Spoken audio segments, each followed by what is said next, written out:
여러분 혹시 멀미 해보셨습니까? 멀미 정말 안 하시는 분들 너무 좋으실 것 같아요.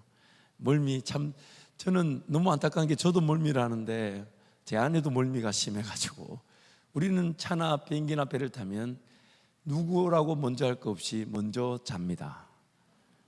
자야 이걸 지나가죠. 도대체 멀미가 왜 하는 걸까? 제가 위키피디아 온라인 사전에 보니까 멀미하는 이유를 이렇게 정의해놨어요.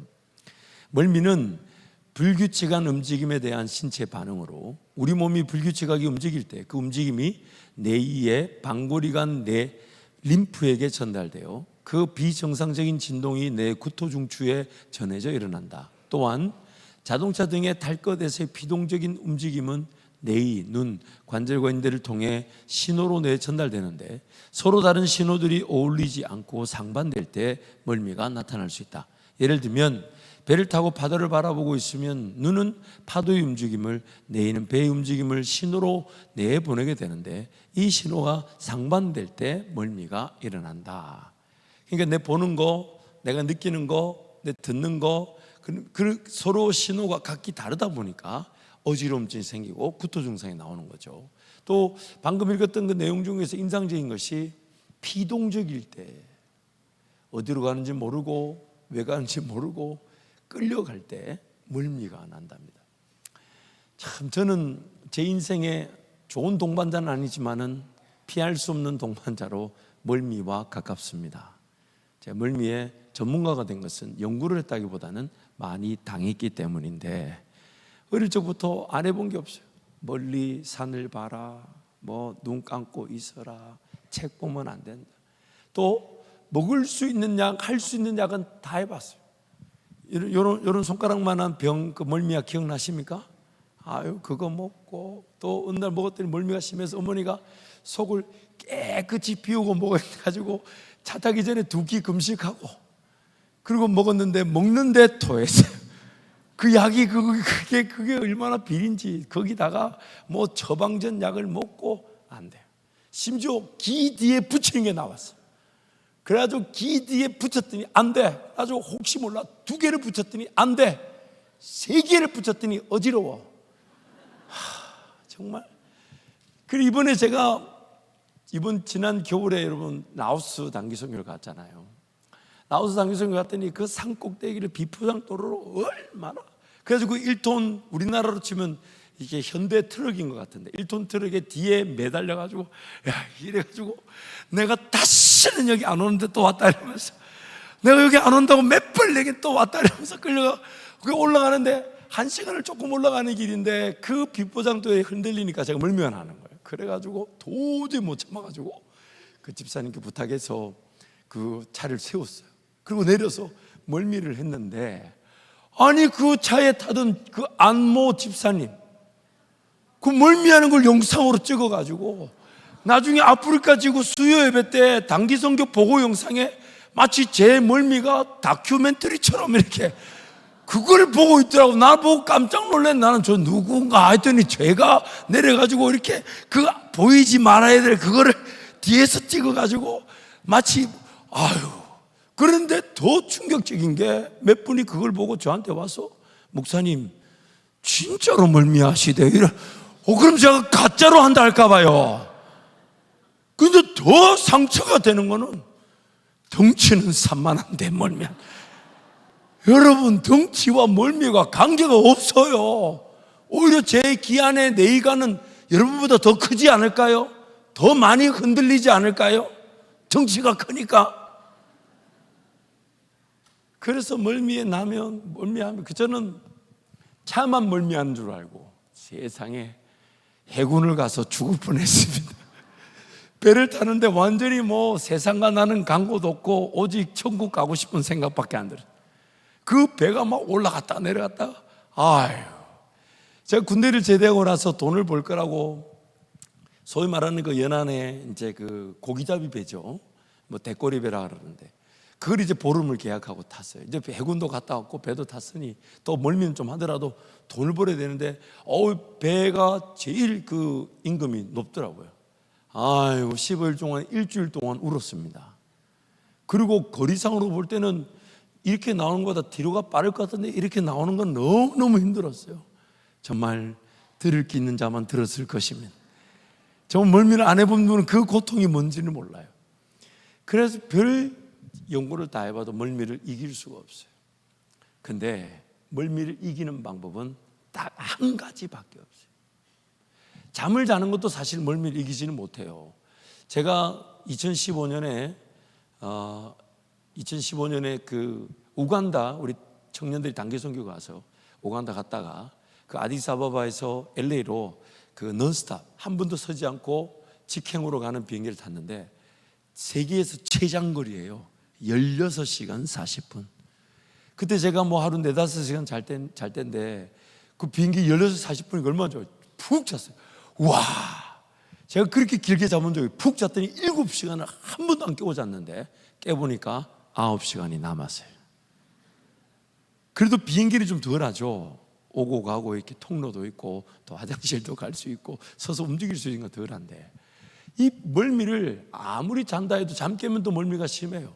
근데 멀미를 이길 수 있는 방법은 한 가지밖에 없어요. 그래서 제가 라오스 그 차 타고 올라가던 길에 도저히 안 되겠다 해서 내려올 때는 제가 직접 운전을 했습니다.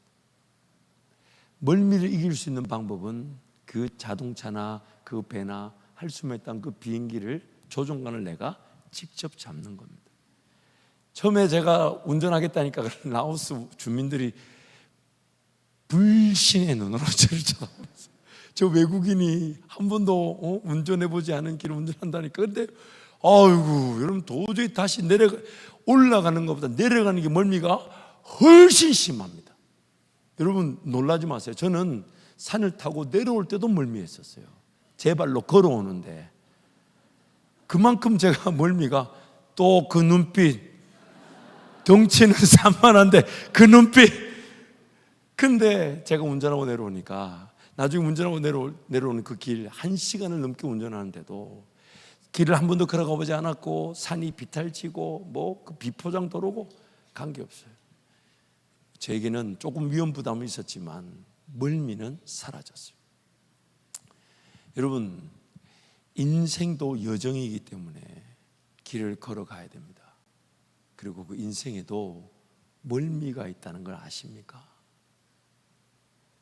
아마 배를 타거나 차에서 보는 그런 상반된 감정, 느낌, 그 차이로 인해서 어떤 어지러움과 두통과 구토, 이런 증상, 이것보다 인생의 시간이 훨씬 더 많은 어지러움과 구토가 일어나지 않던가요?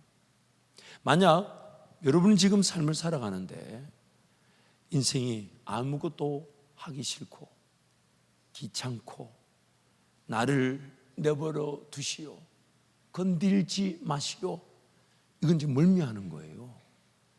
또한 인생이 뭘 결정하고 선택하는 게 귀찮아서, 아유 당신이 좀 해, 당신이 좀 결정해, 당신이 좀 선택해, 나는 결정장애가 있고 선택장애가 있다고 그러면서 뭘 결정하기 싫고 선택하기 싫고.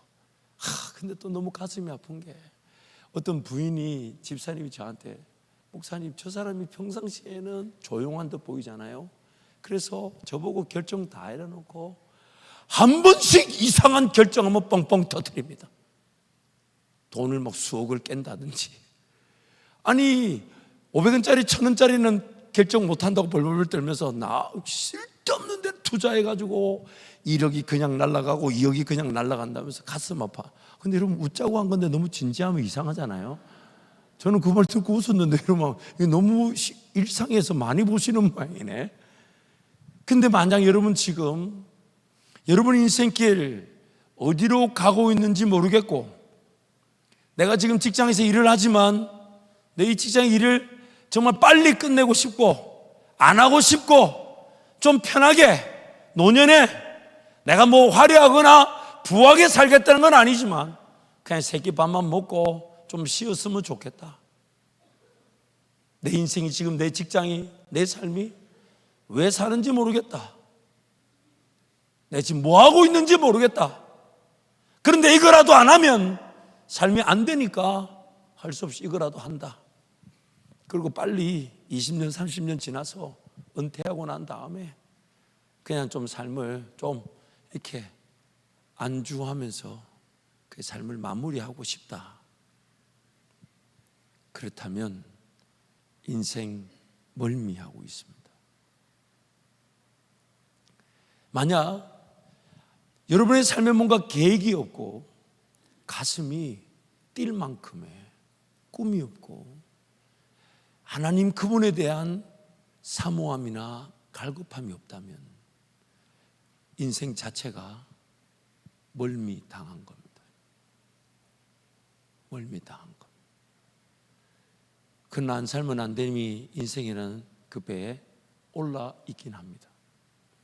그러다 보니 내 인생을 내가 별로 잘 모르겠고 왜 사는지 모르겠는데 또 살아야 되니까 어쩔 수 없이 누가 자기 꿈을 잘 이루어가는 그 인생에 나도 편승해서 월급 따박따박 줬으면 좋겠고, 누가 지금 받는 이 월급보다 월급 더 많이 주는 대로 나를 좀 데리고 갔으면 좋겠고, 누가 복지나 이런 혜택이 좋은 대로 나를 좀 옮겨줬으면 좋겠다.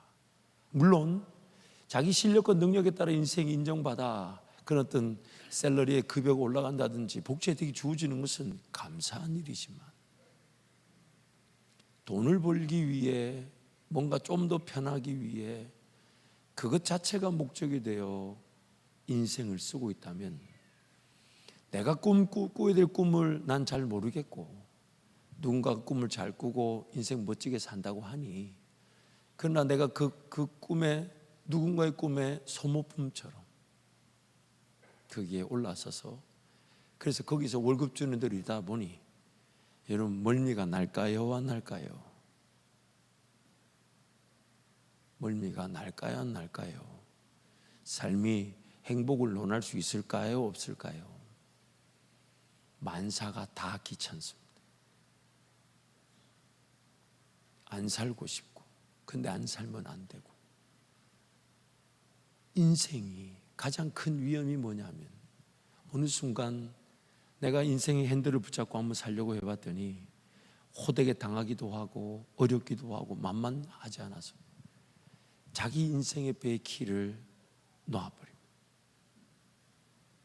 그리고 누군가가 자기 인생을 쫙 멋지게 살아가는데 거기에 물론 그 직장 안에서 멋진 조력자가 되어주고 자기만 했던 역할을 통해 그래서 그 사람이 그 직원이 꿈을 꾸면 그 사주가 함께하는 직장의 일터에 사람들이 함께 그거 좋다 하고 같이 그 일을 이루자고, 그래서 그 직장이 그 직업의 일이 그 사업의 일이 바로 내 일인 것처럼 그렇게 살아가는 게 인생인데 그거 다 제쳐두고 그냥 시간 때우고 그냥 내 삶 먹을 거 줄 수 있는 그 일만 하기를 바라게 됩니다. 그러다 보니 인생이 얼마나 살지, 어떻게 살지, 왜 살지 이런 질문 싹 치워버리고 그냥 할 수 없이 살아가게 됩니다. 그게 인생 최고의 위험이죠. 오늘 하나님께서 우리를 이 땅에 남겨놓으신 것은 오늘 내가 아니면 그 누구도 대신 걸어가 줄 수 없는 길이 있기 때문입니다. 오늘 하나님이 나를 이렇게 만드신 것은 인류 역사를 통틀어 창조하신 그날부터 예수님 재림하시는 그날까지 나란 존재는 한 사람입니다. 내가 걸어갈 인생의 길에서 하나님을 만나게 될 것이고, 내가 걸어가는 인생의 길에서 하나님의 꿈이 꾸어지고 이루어지는 것을 보게 될 것이고, 내가 걸어가는 인생길에서 나와 동행하신 하나님 때문에 가슴이 뛰어 하나님 오늘 또 나에게 어떤 은혜를 맛보게 하실까, 어떤 꿈을 꾸게 하실까, 어떤 길을 걸어가게 하실까, 무엇을 섬기라 하실까, 무엇에 헌신하라 하실까, 무엇에 한번 전력 질주하자 하실까. 그래서 나도 그 하나님의 그 인도하심에 마음을 다하고 뜻을 다하고 힘을 다해 목숨을 다해 전력 질주. 그러면서 막 두려워하는 거죠. 이거나 괜히 내 힘으로 인생의 방향타 핸들을 꺾어서 이런 어려움 저런 어려움을 당한 건 아닌가 싶어서 기도의 자리에 달려나와 하나님 이렇게 계획해도 됩니까? 이렇게 가도 됩니까? 이렇게 시도해도 됩니까? 근데 하나님이 막 마음에 감을 주셔서 좋습니다 하나님, 한번 가보겠습니다. 여러분, 그게 오늘 우리의 삶에 우리를 새롭게 하는 하나님의 동행입니다. 그게 하나님의 동행이에요. 누군가의 꿈을 위해 사는 존재는 아무도 없습니다. 하나님이 그렇게 만들지 않으셨어요. 내가 없이는 그 조직이, 그 공동체가, 그 교회가 결코 그 일이 감당되지 않습니다. 그 자신감으로, 그 자부심으로 그 직장의 자리에, 그 일터에, 그 삶의 자리에 서서 하나님, 오늘 또 나를 통하여 이곳에서 하나님의 일하심을 보기를 원합니다. 하나님의 인도하심을 보기를 원합니다. 하나님이 나를 통해 역사하심을 이들이 보게 하여 주옵소서. 그게 바로 우리 인생인 것이죠. 그래서 하나님은 지금 언제든지, 그래서 그 아가서 말씀에 그 사랑하는 그런 남자와 여자의 그 관계 속에서 솔로몬과 술로몬 여인의 그 관계를 통해 하나님 우리와의 사랑의 관계를 속삭이는데 이렇게 얘기하시는 거죠. 모든 것이 다 허물어지고 사라져도 나의 사랑, 나의 어여쁜 자야, 일어나 함께 가자. 일어나 함께 가자. 일어나 함께 가자. 나의 인생길, 하나님은 나와 함께 걸어가시면서 내 인생에 무엇이 준비되어 있는지, 무엇이 나타나는지, 내가 그 인생길에 하나님과 함께 동행하면서 하나님 나를 위해 예배해 놓으신 것을 맛보면서 막 춤을 추고 기뻐하고 즐거워하고 행복해하고, 그것이 오늘 우리 인생인 것입니다. 그것이 오늘 저와 여러분이 살아가야 될 하나님과의 동행인 것입니다. 잠언 16장 말씀 우리 함께 선포합니다. 너의 행사를 여호와께 맡기라. 그리하면 내가 경영하는 것이 이루어지리라. 내가 하는 일을 주님께 맡기면 계획하는 일이 이루어질 것이다. 하나님, 우리가 하나님께 맡겨놓는다는 것은 나는 아무것도 안 할 테니 하나님 알아서 내 길 나 대신 걸어가 주시고, 나 대신 헌신해 주시고, 나 대신 수고해 주시고, 나 대신 희생해 주시고, 나 대신 충성해 주시고, 나 대신 계획하시고, 나 대신 돈을 쏟아부어 주시고, 나 대신 하나님 내 대신 일해 주십시오. 이게 아니라 하나님께 맡긴다는 것은 하나님 나에게 꿈을 꾸게 하시고, 계획하는 일이 잘 계획되어지게 하시고, 계획한 그 일이 잘 이루어지게 하시고, 그 열매가 나타났을 때 더 놀라운 인생의 길로 걸어가는 씨앗이 되고 열매가 되게 하신다는 거예요. 하나님께 맡기면 하나님 나에게 계획하게 하신대요, 사모하게 하신대요, 꿈꾸게 하신대요, 도전하게 하신대요, 하나님과 함께 걸어갈 길을 기대하게 하신대요. 시편 37편 말씀도 함께 선포합니다. 내 길을 여호와께 맡기라. 그를 의지하면 그가 이루시고, 내 갈 길을 주님께 맡기고 주님만 의지하여라. 주님께서 이루어 주실 것이다. 내 길을 하나님께 맡긴다는 것은 하나님께서 내 길을 걸어갈 수 있도록 힘을 주신다는 걸 말합니다. 내가 걸어갈 수 있도록 길이 어딘지를 보여주시고, 그 길에서 걸어갈 힘을 주시고, 또 그 길에서 방향이나 목표를 잃어버리면 이정표가 되어주셔서, 그래서 예수님이 이렇게 얘기하셨죠. 내가 곧 길이요 진리요 생명이라고. 길이 되시고 이정표가 되시고 에너지가 되어주셔서 우리 인생을 인도해 가신다는 겁니다. 그러므로 오늘 저와 여러분이 꿈을 꾸어야 될 삶은, 하나님 비록 제 실력 능력이 부족해도 하나님 나에게 어떤 꿈을 꾸기를 원하십니까? 무엇을 계획하기를 원하십니까? 어떤 길을 걸어가기를 원하십니까? 무엇을 시도하기를 원하십니까? 내가 아니면 누가 대신해 줄 수 없으니 하나님 나에게 말씀하시는 그 길이 무엇입니까? 이게 오늘 우리의 기도인 거죠. 그래야만이 반드시 우리는 그 길에서 하나님 나와 동행하시는, 그리고 내가 아니면 아무도 그 길을 걸어갈 수 없었고, 내가 아니면 그 길에서 하나님의 은혜를 나타낼 수 없었고, 내가 아니면 그 길에서 하나님께 영광을 돌릴 수 있는 사람은 아무도 없었던 나를 통해 하나님이 영광을 받으시는 것입니다. 사도 바울은 총 4번의 전도 여행을 마치고 이제 순교한 것으로 역사는 말합니다. 오늘 본문은 사도 바울이 3번의 전도 여행을 마치고 이제 성령에 이끌려서 예루살렘에 가게 됩니다.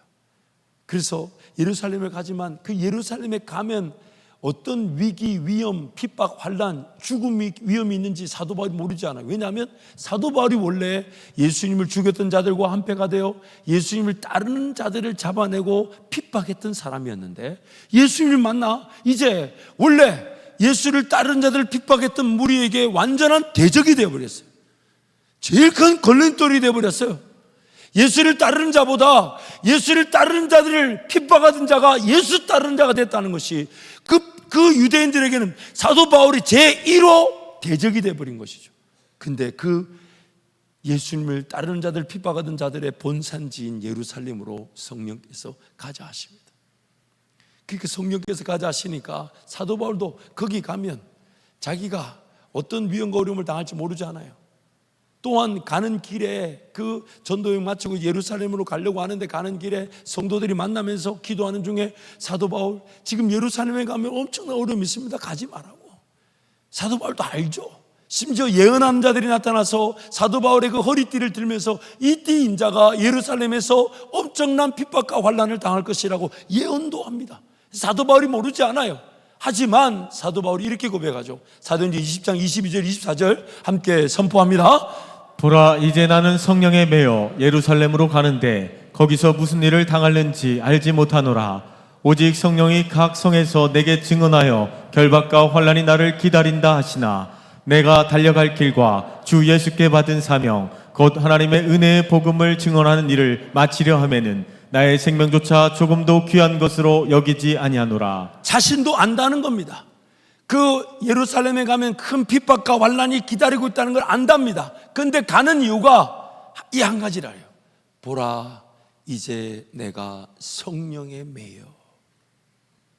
가면 분명히 핍박이 있는 줄 알고 환난이 있는 줄 알지만 성령께서 가자 하시니, 그럼 그 길을 인도하시는 성령의 뜻이 내 뜻보다 더 높고, 그 길을 인도하시는 성령의 계획이 내 계획보다 더 높고, 나는 그 길에서 어떤 일을 당할지 뻔히 알지만 성령께서 가자 하시는 것은 내 인생의 인도자가 성령이시니까 가겠다는 거예요. 그래서 나의 달려갈 길, 곧 주 예수께 받은 사명, 하나님의 은혜의 복음을 전하는 일을 마치려 하면은 나의 생명도 조금도 귀한 것으로 여기지 않겠다. 그러면서 예루살렘에 갑니다. 그 예루살렘에 도착하자마자 아니나 다를까 이제 제자들과 잠깐 만난 다음에 바로 이어서 그 유태인들이 사도 바울을 알아보고 무리들을 충동하여 사도 바울을 잡아 죽이려고 합니다. 근데 그 영내에 소동이 일어났다는 것을 보고받고, 당시 로마 식민지였으니까 담당 천부장이 군사들을 끌고 와서 그 소동을 보니까 사도 바울을 죽이려 하니까 사도 바울과 그 무리들을 떼어놓습니다. 근데 유대인들이 그 무리들이 사도 바울을 계속해서 고소하니까 이제 그 총독 앞에 서게 되죠. 그 벨릭스 총독 앞에 섰고, 벨릭스 이어 베스도가 바로 왔고, 베스도가 부임했다고 하니까 아그리빠이 왔는데 아그리빠 왕까지. 근데 하나님께서 사도 바울에게 그 고소당한 일이 그 벨릭스와 베스도와 아그리빠 왕에게 복음을 전하는 기회가 되게 하시고, 심지어 자기는 예루살렘에서 죽을 줄 알았는데 성령께서 그 예루살렘을 행을 통해서 사도 바울이 그토록 가고 싶었던 로마로 사도 바울을 인도하게 됩니다. 로마서 1장에 보면 사도 바울이 제3차 전도여행이 마치기 전에 로마서를 기록하면서 하는 말이, 로마 교인들에게 몇 번 가기를 원했지만 길이 막혀서 못 갔었다. 그 아쉬움에 로마서 편지를 쓴 것인데, 그래서 자기는 로마를 가고 싶고 스페인을 가고 싶은데 성령은 예루살렘으로 가자 하셨어요. 그래서 성령에 매여 예루살렘에 간 길이 하나님께서는 그 예루살렘에서 로마로 가게 하신 것이죠. 그리고 이제 로마로 가는, 그래서 자신의 로마 시민권자임을 내세워서 로마 황제에게 항소를 해서 로마로 가게 됩니다. 근데 당시 그 지중해 그 바다가 어떤 바다입니까? 여러분, 유럽과 아프리카 사이에 있는 지중해는 그 갇혀 있는 물과 같아서 바람이 조금만 불어도 엄청난 파도와 풍랑이 쉽게 일어나는, 당시에는 엄청난 사건 사고가 많았던 바다였어요. 당시 뭐 범선이니 그 배를 타고 가는 길이 얼마나 험난했겠어요. 그래서 일단 로마로 가는 그 백부장이 이제 군사들을 대동해서 피고인인 사도 바울을 이제 배에 실어서 출발하지만 그 배가 쉽게 전진하지 못합니다. 슬슬 기면서 가다가 어느 날 미양이라는 곳에 이르렀을 때 사도 바울이 백부장에게 건의합니다.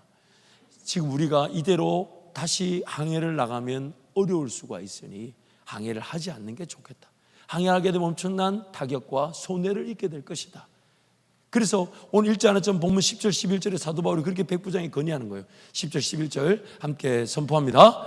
말하되 여러분이여 내가 보니 이번 항해가 하물과 배만 아니라 우리 생명에도 타격과 많은 손해를 끼치리라 하되 백부장이 선장과 선주의 말을 바울의 말보다 더 믿더라. 그러나 백부장은 사도 바울의 말보다 당연히 평생을 바다에서 백군으로 살았던 선장과 선주의 말을 더 듣겠죠. 그 선장과 선주가 괜찮다고, 가도 된다고, 가도 될 것 같다고. 그래서 사도 바울이 그렇게 말하는 걸 무시하고 배를 출발하게 되지만 기어이 사도 바울의 예언대로 엄청난 광풍을 만나게 됩니다. 그래서 오늘 광풍을 만난 장면을 보여주죠. 우리 18절에서 20절 말씀을 본문 함께 선포합니다. 우리가 풍랑으로 심히 애쓰다가 이튿날 사경돌이 짐을 바다에 풀어버리고 사흘째 되는 날에 배의 기구를 그들의 손으로 내버리니라. 여러 날 동안은 해도 별도 보이지 아니하고 큰 풍랑이 그대로 있음에 구원의 여망마저 없어졌더라. 완전 멀미 상태. 사도 바울이 함께 했던 배에 탔던 모든 사람들이 완전 멀미 상태. 구원의 여망마저 잃어버렸어요. 방향을 완전히 놓쳐버렸어요. 과연 이대로 가면 우리 목적지가 아닌 목적지는커녕 우리 삶이 사라지겠냐? 살 수 있겠냐? 아니야, 못 살 것 같아. 완전 그 인생의 배에 갇혀서 희망과 소망을 잃어버렸어요. 그때 사도 바울이 그렇게 외치는 것입니다. 21절부터 26절까지 함께 선포합니다. 여러 사람이 오래 먹지 못하였음에 바울이 가운데 서서 말하되 여러분이여 내 말을 듣고 그리대에서 떠나지 아니하여 이 타격과 손상을 면하였더라면 좋을 뻔하였느니라. 내가 너희를 권하노니 이제는 안심하라. 너희 중 아무도 생명에는 아무런 손상이 없겠고 오직 배뿐이리라. 내가 속한 바 곧 내가 섬기는 하나님의 사자가 어젯밤에 내 곁에 서서 말하되 바울아 두려워하지 말라. 내가 가이사 앞에 서야 하겠고 또 하나님께서 너와 함께 항해하는 자를 다 내게 주셨다 하였으니 그러므로 여러분이여 안심하라. 나는 내게 말씀하신 그대로 되리라고 하나님을 믿노라. 그런즉 우리가 반드시 한 섬에 걸리라 하더라. 백부장이 안 그래도 사도 바울의 그런 예언을 들었지만 무시했다가 실질적으로 사도 바울이 예언한 대로 일을 당하게 되니까 사도 바울이 말하는 그 말, 나와 함께 하시는 하나님, 내가 속한 바 나에게 말씀해 주신 하나님께서 이 풍랑 가운데서 우리가 안전하겠고 한 섬에 걸릴 것이다, 그 말을 전하면서 실질적으로 이제 그 백부장이 선장과 선주, 선원들의 말이 아닌 심지어 배에 대해서는 전혀 전문가가 아니며 오히려 신문으로 보자면 항소에서 피고인으로 지금 로마로 끌려가는 그 피고인의 말을 백부장이 더 믿게 되었죠. 그리고 그 이후에 나오는 기사를 보면 실질적으로 큰 풍랑을 맞아 더 이상 소망이 없는 거 보여서 그 선원들과 선장이 거룻배를 타고 도망가려는 걸 사도 바울이 딱 알고 백부장에게 얘기해줘서 그 작은 배, 거룻배 타고 가는 도망가려는 배를 끊어버려 없애버리고, 심지어 이제 한 섬 가까이 산호초에 걸려가지고 배가 막 깨어져 가는데 사도 바울이 걱정하지 말라고, 두려워하지 말라고, 하나님이 나를 로마에 세우실 것이기에 지금 이 모든 과정에서 누구도 생명을 잃지 않게 될 것이라고 희망을 전하며 기어이 한 섬에 이르게 되고, 그 섬에서 그 배에 탔던 모든 이들이 구원을 받게 됐을 뿐 아니라 또한 그 멜리데라는 섬에 그 원주민들, 예수를 모르는 그들도 예수 복음을 듣게 되고 기어이 로마로 하나님 안전하게 옮겨가셨던 것이죠. 오늘 우리의 삶에 먼저 고쳐 잡아야 될 자세는 인생이 주인은 아니지만 하나님이 주인 되시는데, 근데 그 주인 되신 하나님 나에게 인생의 키를, 내가 주도권을 가지고 잡기를 원하시는 겁니다. 그냥 안주하기를 원치 않으십니다. 그냥 이 정도면 족하겠지? 아니요, 절대로요. 예수를 믿고 신앙생활 하다 보면 뭐가 제일 두려운 줄 아십니까? 내 인생이 끝나지 않은 것은 하나님이 나를 향한 계획이 유효하기 때문이고, 내 인생이 어떤 어려움과 아픔을 겪어도 지금 이 순간에 있는 것은 하나님이 나를 통해 이루실 일을 포기할 수 없기 때문이에요. 근데 내가 거기에 관심이 없어가지고, 내가 그 계획과 목적에 관심이 없어서 이만큼 요만큼만 살려고 합니다. 이 정도면 되겠지라고 자기가 결정합니다. 내 인생 뭘 더 시도하고 필요 없고 이것도 쉽지 않아, 요만큼만. 그러다 보니 멀미가 날 뿐 아니라 시편 말씀에 한번 따라 하실까요? 하나님의 성실하심이 나를 괴롭히십니다. 왜 괴롭히실까요? 그만하면 족하다 안주하니까. 하나님의 내 호흡을 남겨놓으신 계획과 목적을 무시하고 그냥 살려고 하니까. 하나님이 그것을, 그 계획과 목적을, 그래 그럼 네 그렇게 원하면, 그 정도 삶으로 살기 원하면 내가 내 계획 포기할게, 이렇게 하실까요? 안 하실까요? 불꽃 같은 눈으로 나를 지켜보시면서 하나님의 모든 열정으로 불태우셔서 나를 어떻게든 흔드시기를 원합니다. 깨우기를 원하죠. 그래서 사도 베드로가 복음을 전하다가 감옥에 갇혔는데 천사를 보내셔가지고 불렀는데 안 일어나니까 어떻게 했다고요? 일어나라고요. 흔들어 깨웠다잖아요. 천사가 분명히 발로 찼을 겁니다. 나중에 천국 가면 물어봅시다. 내가 볼 때 천사가 신경질 나가지고 지금 일어나라 했는데 안 일어나. 일어나라 안 일어나.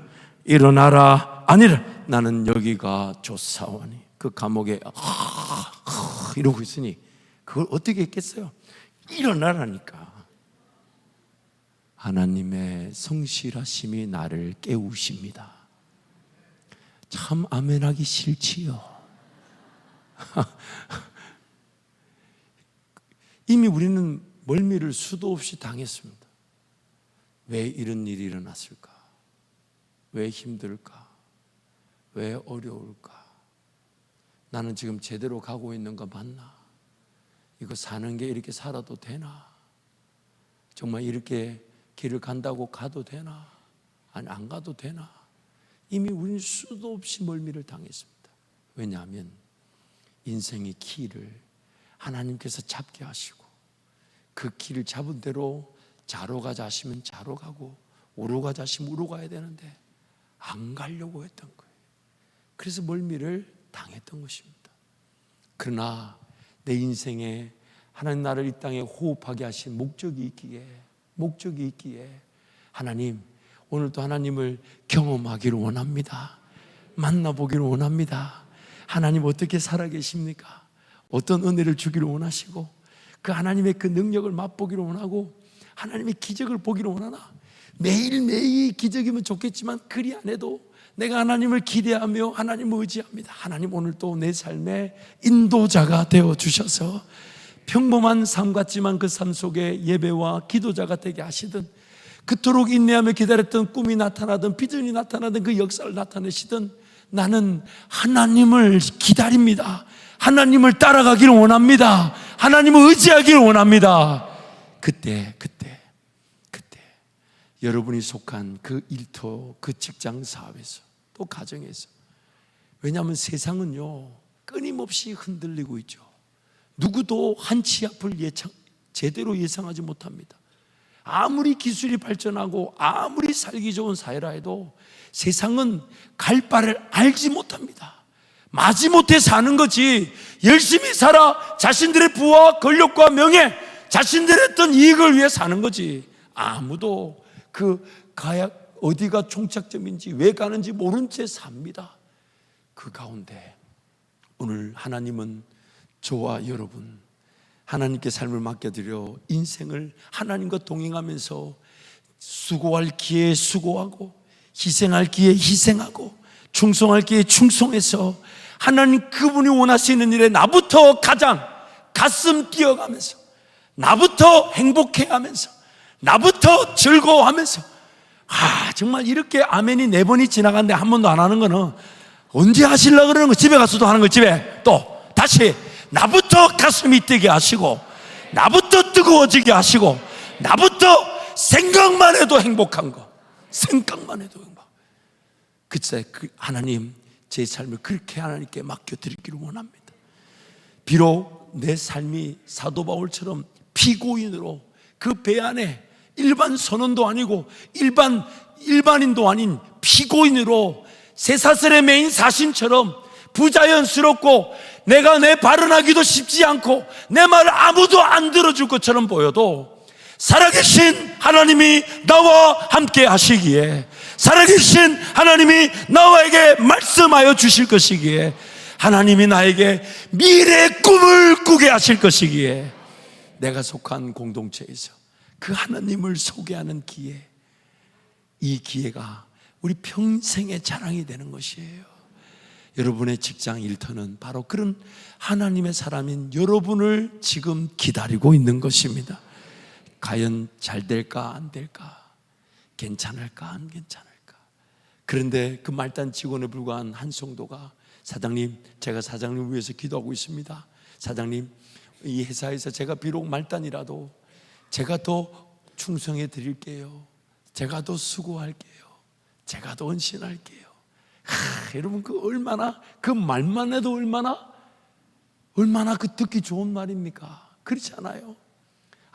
저 사람은 교회 다닌다 하더만은 돈만 따박따박 받고, 그리고 돈값도 못하는 것 같아. 이거 떠나갈지어다. 떠나갈지어다.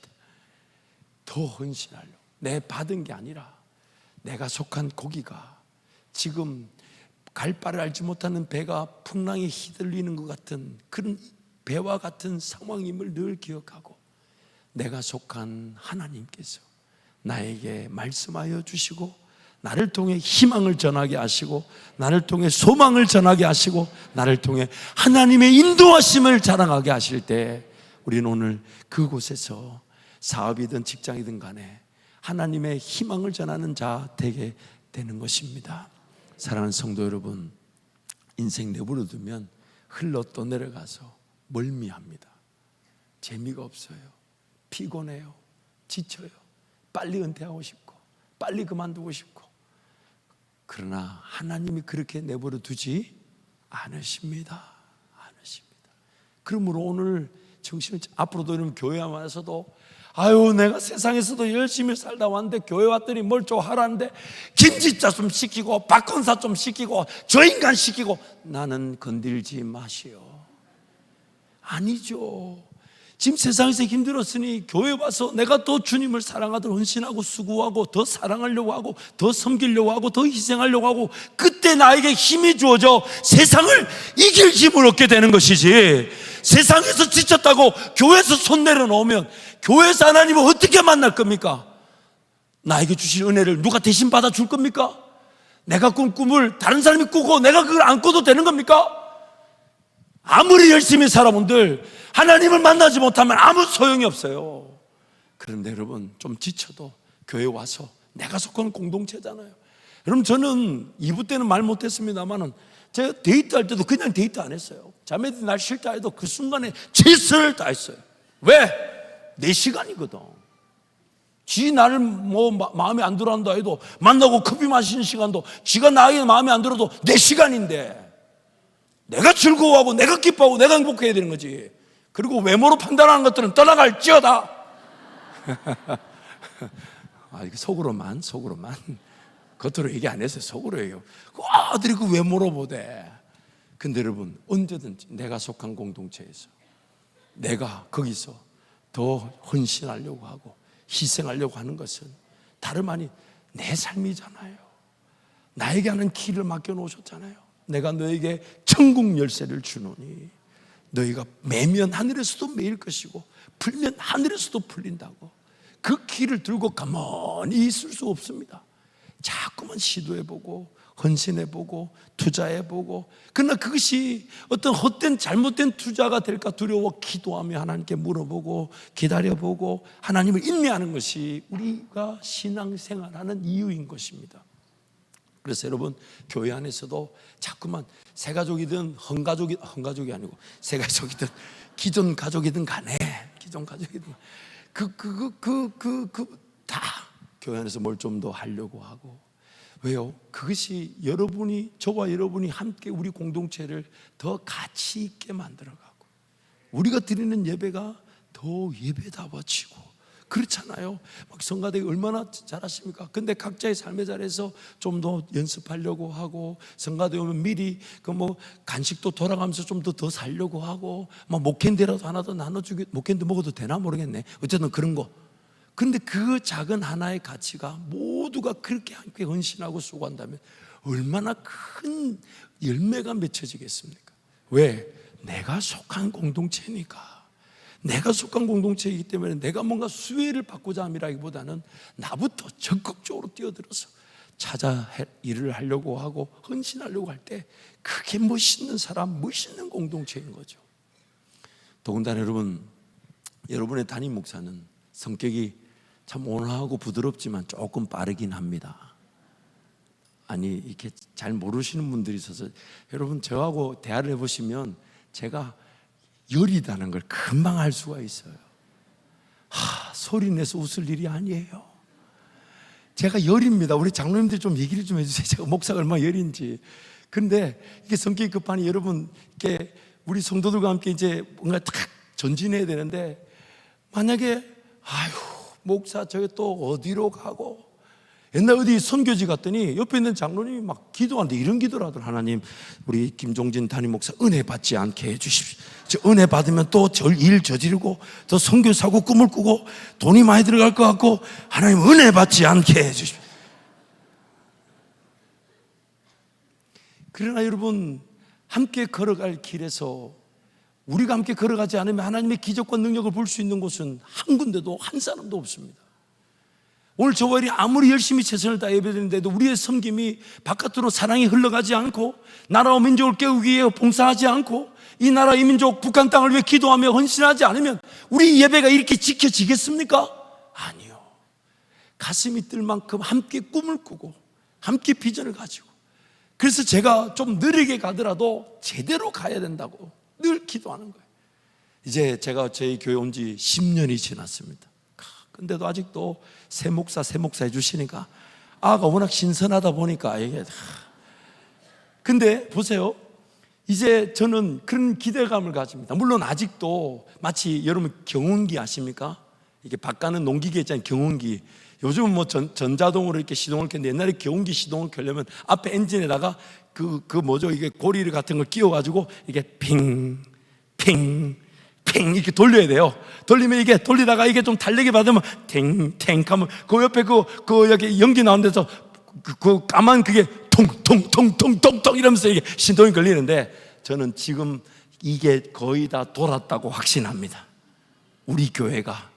이게 또 이 교인이 우리 성도가 많다 보니까 이게 아무래도 같이 발맞춰 걸어가는 게 늦을 수도 있고, 또 이게 충청 돌아. 하지만 여러분, 저와 여러분이 사모해야 될 것은, 하나님, 우리 교회가, 우리 모두가 하나님을 만나기 위해 예배하는 이 공동체도 너무 귀하지만 우리를 함께 이렇게 모아놓으신 하나의 몸이 되게 하셨으니, 하나의 몸으로서 마땅히 걸어갈 길을 걸어가고 감당해야 될 것을 감당할 때, 저와 여러분 누구의 한 사람의 역할이 아닌 머리 대신 예수님이 우리 몸을 사용해서 그 일을 나타내신 것에 함께 춤을 추게 되고, 함께 꿈을 꾸게 되고, 함께 하나님 나라를 위해 전력 질주하게 되는 것입니다. 그러면 여러분, 인생 내버려 두면 안 됩니다. 하나님께 다 맡겨드린다는 것은 나부터 하나님의 그 인도하심에 적극적으로 순종하겠다는 거고, 나부터 따라가겠다는 거며, 나부터 좀 더 헌신하고 희생하겠다는 그 자세로 전력 질주하기를 축복합니다. 말씀을 정리하겠습니다. 2020년 9월 22일 주일 저녁에 하나님께 맡겨야 되는 5가지에 대해서 말씀을 나눴던 적이 있습니다. 하나님께 맡겨야 되는 것이 뭔가 제가 성경을 전체를 다 찾아보니까 그 하나님께 맡기자라는 그 직접적인 단어가 5번 등장했어요. 첫 번째가 오늘 살펴봤던 시편 37편 말씀이었어요. 뭐였죠? 내 길을 여호와께 맡기라. 방송실 띄워주세요. 첫 번째, 내 길을 여호와께 맡기라. 두 번째가 이제 시편 55편에 나오는데 내 짐을 여호와께 맡. 길을 맡긴다는 것은 미래 걸어갈 길이지만 짐이라는 것은 나를 괴롭히고 힘들게 하고 상처, 아픔, 현재 좀 살아가야 될 부담 이런 것들을 하나님께 다 맡기라. 또한 세 번째 뭘 맡기라고요? 너의 행사를 계획하고 준비하고 시도하고 팀을 이루고 함께 기도하고 이 모든 과정을 다 하나. 그래서 여러분 일을 할 때마다 사람이 필요한데 사람이 없는 게 아니에요.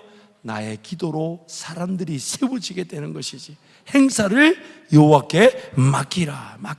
네 번째, 원수 갚음을 하나님께 맡기래. 다투려고 하지 말고, 싸우려고 하지 말고, 뭘 이기려고 하지 말고, 뭘 쟁취할 일을 하지 말고, 또한 누군가 나에게 상처를 줬으면 그냥 용서해 주고. 왜? 그 용서해 줌을 통해 함께 하나님 은혜를 누리게 되고, 용서하지 않으면 은혜를 누리지 못하니 원수 갚음, 억울한 거, 분통이 터지는 거, 힘든 거, 그거 하나님께 다 맡겨. 다섯 번째, 뭘 맡겨라? 내 염려를 다. 제발 염려하지 마세요. 여러분, 염려한다고 24시간, 25시간 되는 게 아니에요. 염려하면, 한번 따라할까요? 염려하면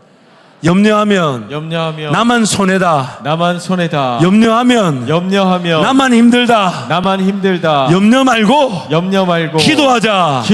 염려 말고 기도하자. 그래서 이 5가지 한꺼번에 한번 선포할까요? 시작. 내 길을 여호와께 맡기라. 내 짐을 여호와께 맡기라. 너의 행사를 여호와께 맡기라. 원수 갚음을 하나님께 맡기라. 너의 염려를 다 주께 맡기라. 아멘.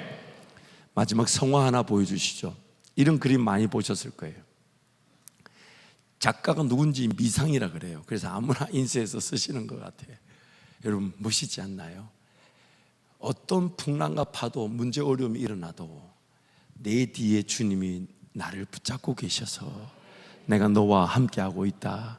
두려워하지 말라, 놀라지 말라, 저기로 가자, 이기로 가자 하시면 그것이 오늘 우리 인생을 인생답게 만들어주는 것입니다.